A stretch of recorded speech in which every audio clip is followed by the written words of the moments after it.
Mr. Tim, how can we get more leaders like this young man? Again, it comes back to the churches. The churches need to be making sure they have a youth ministry, they have a student ministry. They're reaching those students, they're discipling them, and then they're teaching them, and then telling them to live out their faith at school. What we do inside the church walls means very little nowadays. It's what we do outside the walls. And guys like Logan going to a great church, and he's taught to take his faith outside, take it in the schoolhouse, and to go around and to do things. And so, it doesn't take a whole lot.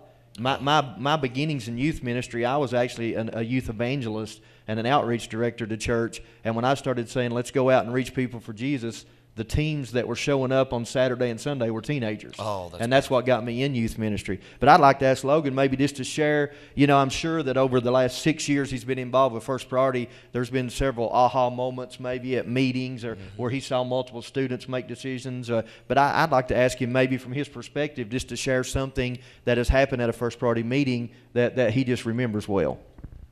Yeah, a few years back, I was been realizing that my walk with God was kind of struggling, and we went to a First Priority meeting, and I seen every meeting we have at least 3 or 4 people get saved, and I realized I saw the people get saved, and I realized that I need to get my life together. I need to get my life straight, and that's what First Priority does for you. It's an incredible work in my life.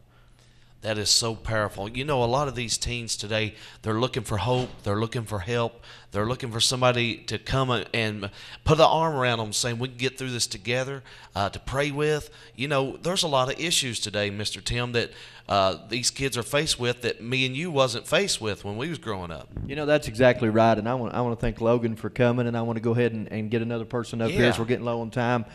Good thing they were out of school today, and we didn't have to get him out of school. But to answer your question, students are the key, just like Logan.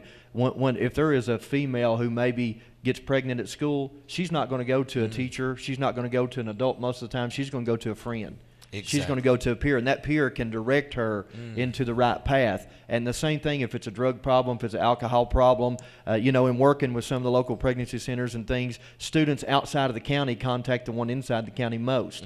And so, again, these students are the key. And when you have a student living their faith for Christ on the campus, and that's what, I encourage every church, preach to your students, live your faith on the campus. You can make a huge difference right now, because then they'll come to those students and they'll ask them, where can I go for help? Then we get the message back, where can so-and-so go for this, and then we direct them to that point. Very good. Introduce yourself. We got about 5 minutes left. My name is Pat Chestnut. I am from Barberville. I'm youth pastor at Barberville Church of God.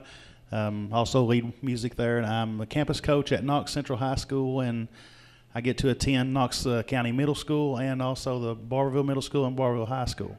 Now, with your work with First Priority, you've seen a lot of things happen, a lot of young people's lives changed. Absolutely.